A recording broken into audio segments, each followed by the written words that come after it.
이 사무엘상, 사무엘하는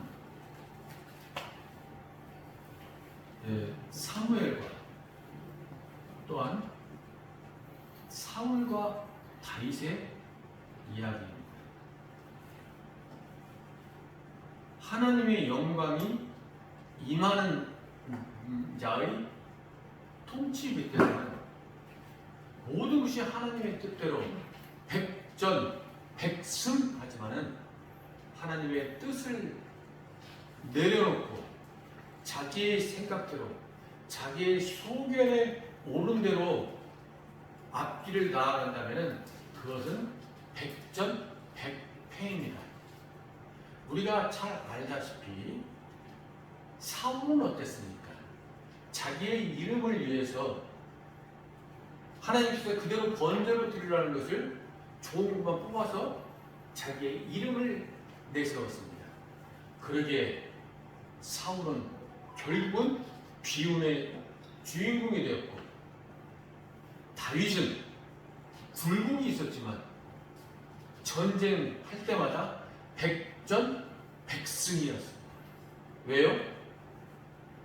다윗은 꼭 전쟁을 할 때 하나님, 이 전쟁을 하게 됐는데 이 전쟁에 나가야 합니까? 안 나가야 합니까? 어떻게 보면 참 어리석은 질문일 수도 있습니다.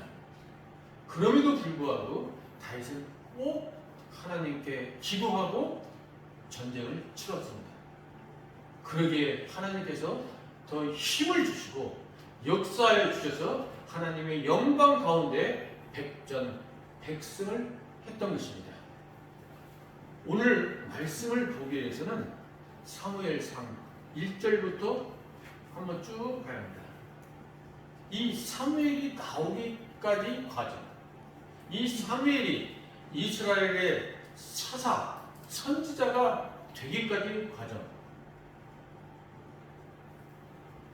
그 엘가나, 사무엘의 아버지 엘가나의 그러니까 어머니가 둘이 있었습니다. 사무엘에게는 분인나라는 그 여인과 한나라는 여인이었습니다. 분인나는 두 아들이 있었기에 자식이 없는 한나를 굉장히 괴롭혔습니다. 그러기에 항상 한나는 눈물 속에 기도하며 하나님만 바라보고 살았습니다. 여기에 또 엘리가 나옵니다. 엘리를 한번 이게 사무엘상 1장에서 4장까지 한번 집에서 쭉 읽어보신다면 엘리는 항상 의자에 앉아 있었습니다. 누워 있었습니다. 그리고 결국에는 의자에 앉았다가 뒤로 넘어져서 목뼈가 부러져서 죽음을 당하게 됩니다. 항상 몸이 비대했습니다. 그에게는 움직이질 않는다는 얘기입니다. 무릎 꿇지를 않는다는 얘기입니다. 항상 앉아만 있었습니다. 그래서 3장 1절에 뭐라고 나옵니까? 3장 1절에 아이 사무엘이 엘리 앞에서 여호와를 섬길 때에는 사무엘이 젖을 떼고 성전에 들어와서 하나님을 섬길 때에는 어떤 시대였냐? 여호와의 말씀이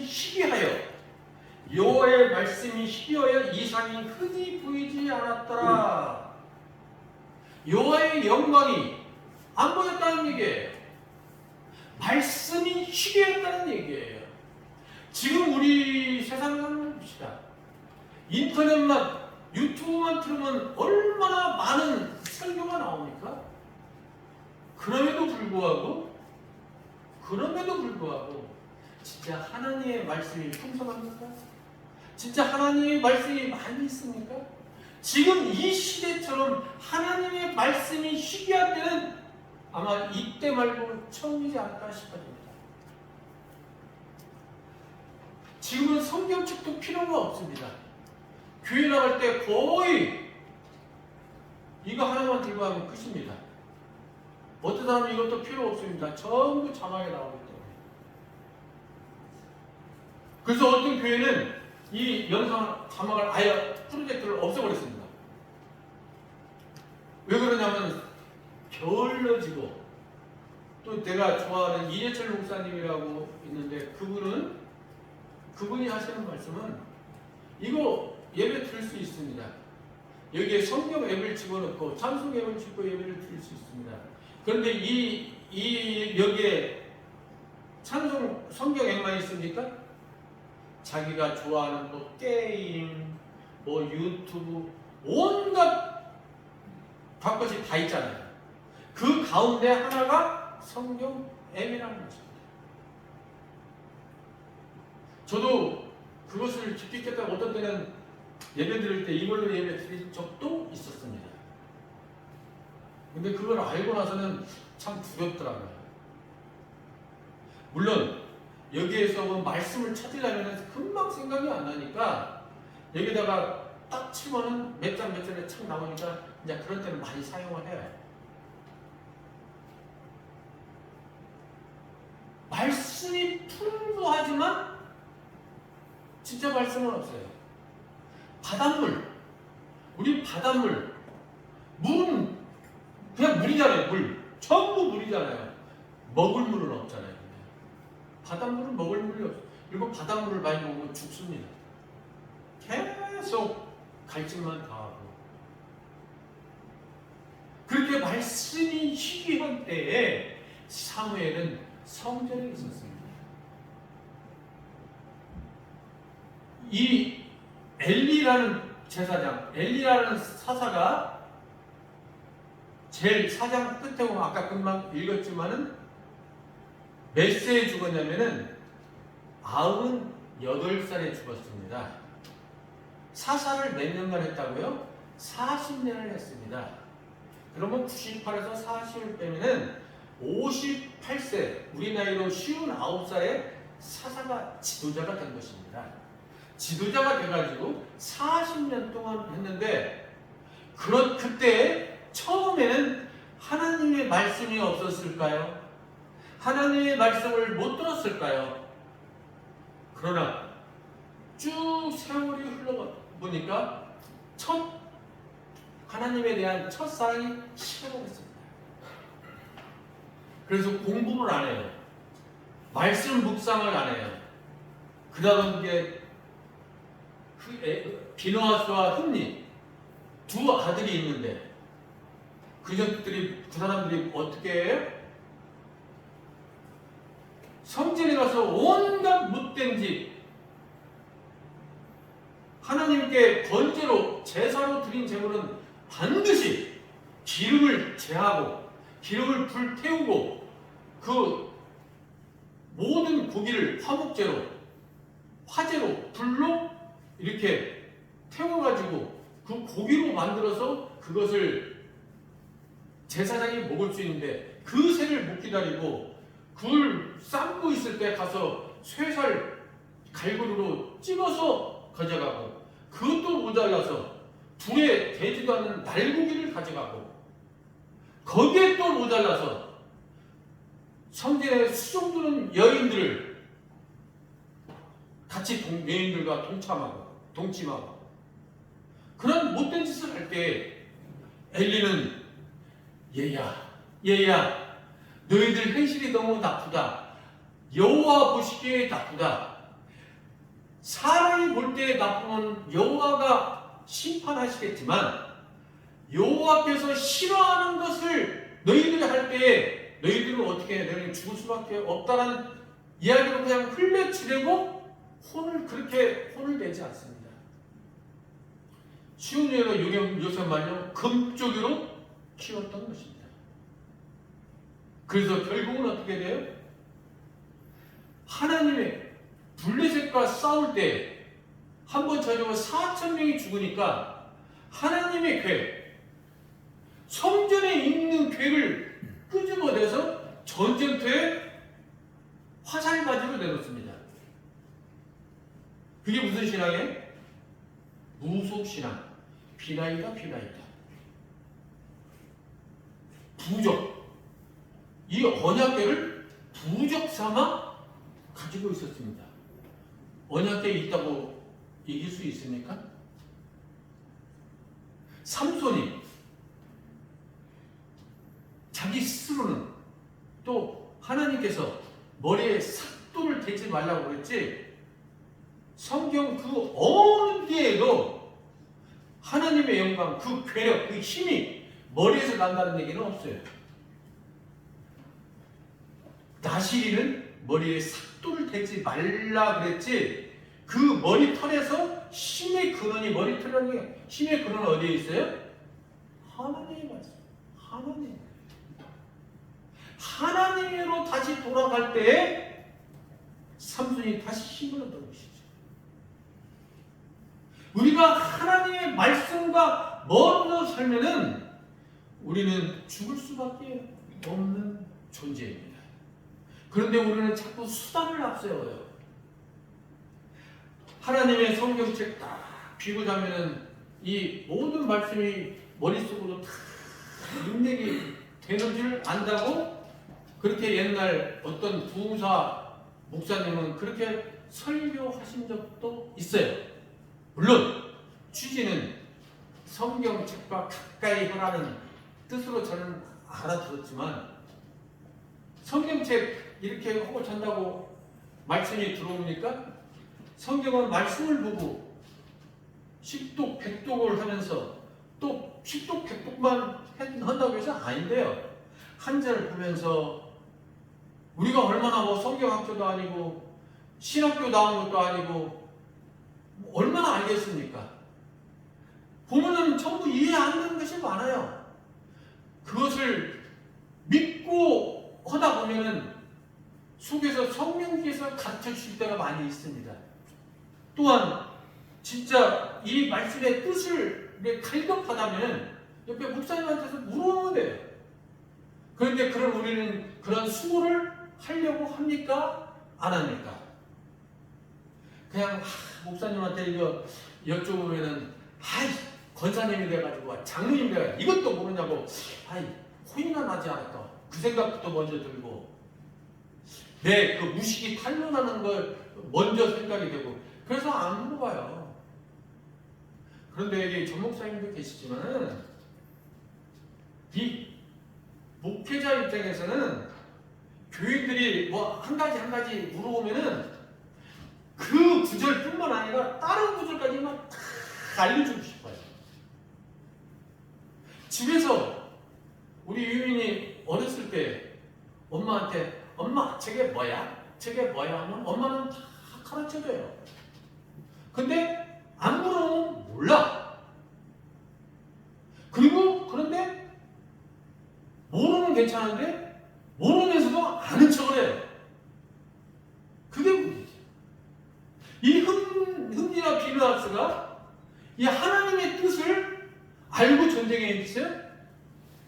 전혀 모르는 가운데 잘난 척하니라고 성전에 있는 하나님이 임하시는 그 언약궤만 우리가 앞장세우면 이길 거야.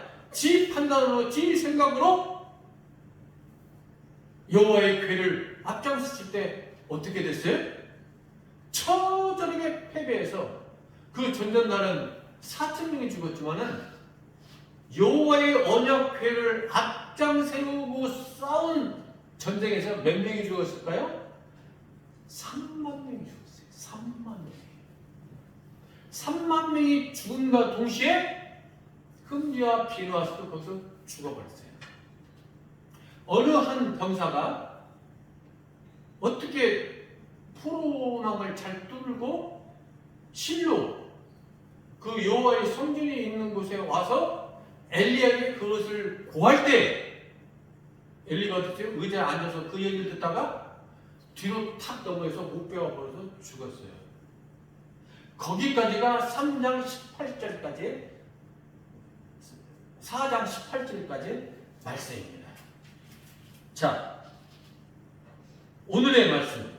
그의 며느리 비느하스와 아내가 임신하여 해산 때가 가까웠더니 하나님의 궤를 빼앗긴 것과 그의 시아버지와 남편이 죽은 소식을 듣고 갑자기 아파서 몸을 부풀려 해산하고 죽어갈 때 곁에 서 있던 여인들이 그에게 이르되 두려워하지 말라. 내가 아들을 낳았다 하되 그가 대답하지도 아니하며 관념하지도 아니하고 이르기를 영광이 이스라엘에서 떠났다 하고 아이의 이름을 이가봇이라 하였으니 하나님의 괴가 빼앗겼고 그의 시아버지가 남편이 죽었기 때문이며.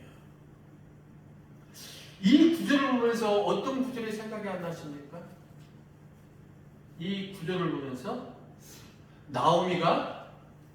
룻이 나오미를 섬기던 그 생각이 생각나지 않습니까? 죽어갈 때 곁에 서는 여인들이, 그 룻이 보아스와 결혼해서 아들을 낳았을 때, 오벳이라는 아들을 낳았을 때 주변의 여인들이 나오미, 당신이 마라라고 했지만은 그 마라라는 이름에서 다시 나오미라는 이름을 회복했다. 나오미라는 이름은 기쁨이거든요. 기쁨의 찬송이라는 뜻이거든요. 네가 오벳, 룻의 아들을 통하여서 네가 기쁨을 다시 찾았다. 너희 가문에 오벳이 생겼다. 보아스의 가문이라고 얘기를 안 했어요. 주변 여인들이 그렇게 얘기했습니다. 여기서는 어떻게 돼요? 거기서는 환영입니다. 근데 여기서는 어떻게 해요? 정말 죽을 수밖에 그냥 굉장히 침통한 여인에게 위로해 주는 말입니다. 위로해 주면서 내가 아들을 낳았어. 너는 다시 일어설 수 있을 거야. 위로의 말을 건네줍니다. 그럴 때 이가봇은 대답도 안 하고 아니다. 나의 남편과 그 형제가 죽었다. 그리고 시아버지도 사사인 선지자인 시아버지가 죽었다. 그 시아버지 엘리가 누구예요? 어떻게 보면 이 왕정 국가에서는 왕이에요. 왕이지. 그럼 나라가 없어지는 거예요. 그런데 엘리가 죽음으로 인해서 누가 일어나요? 사무엘이 일어납니다. 사무엘이 다시 일어나서 이스라엘이 회복되는 것입니다. 말씀이 희귀한 곳에서 말씀이 풍부해지고 어두깜깜한 가운데에서 다시 빛이 일어나면 가만히 앉아만 있는 데서 생동감을 느끼는 사무엘이라는 하나님의 걸작품이 다시 일어난다는 말씀입니다.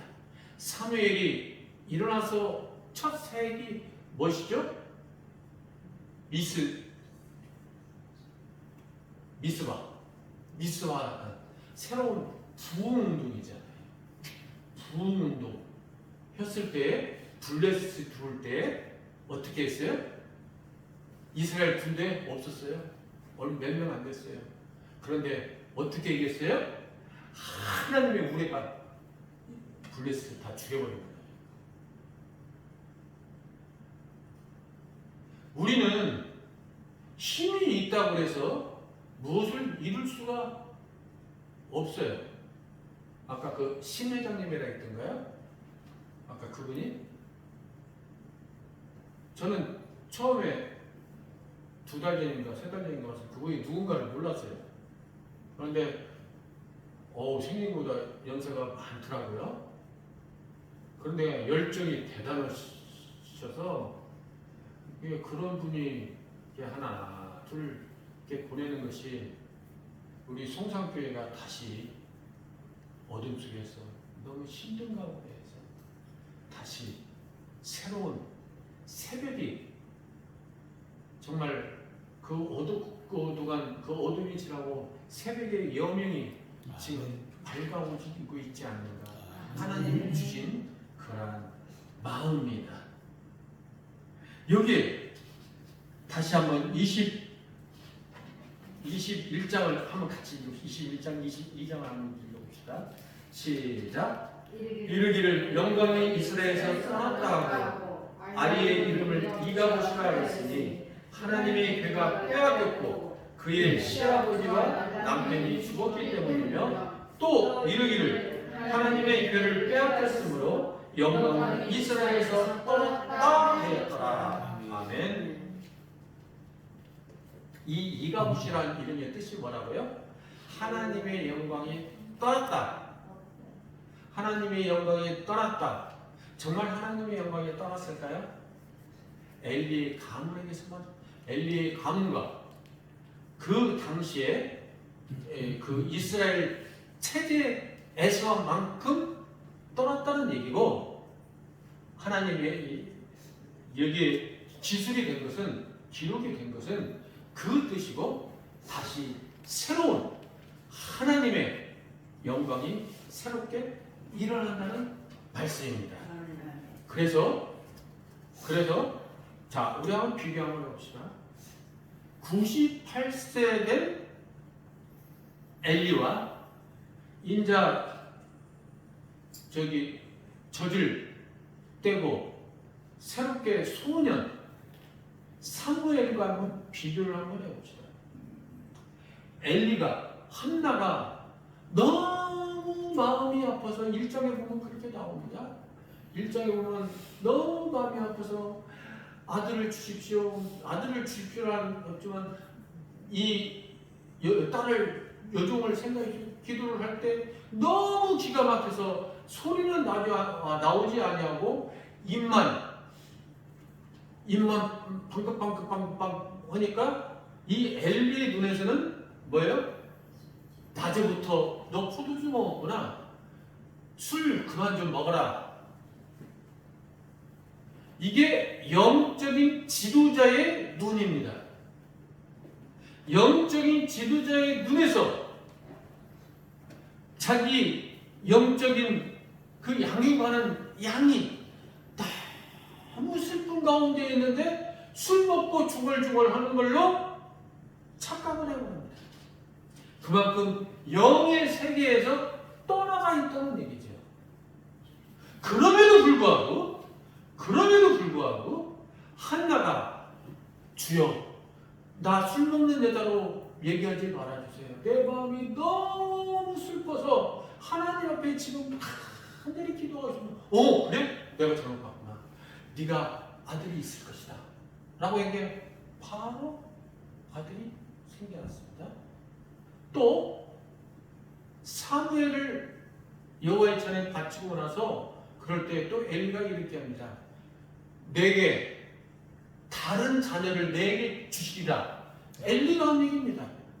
아무리 영적으로 희미하고 영적으로 밖으로 일탈된 그러한 하나님의 종이라고 하더라, 종의 얘기라고 하더라, 하나님은 그 말씀 하나를 땅에 떨어뜨리지 아니하고 그대로 실현시켜 주십니다.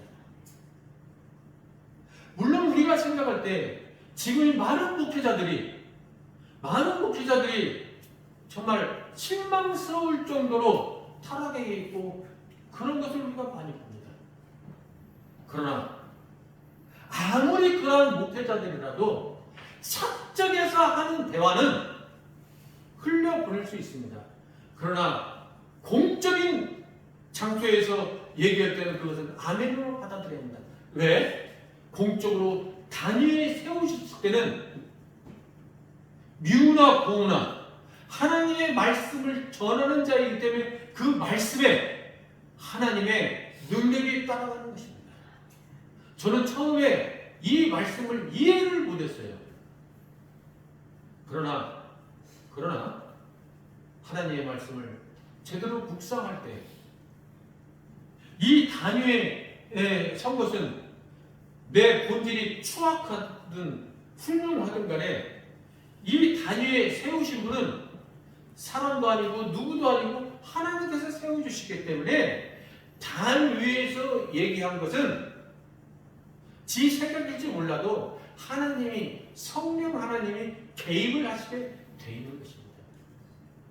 그래서 저는 말씀을 준비하면서 다시 한번 하나님의 능력에 대해서 깨달아 보았습니다.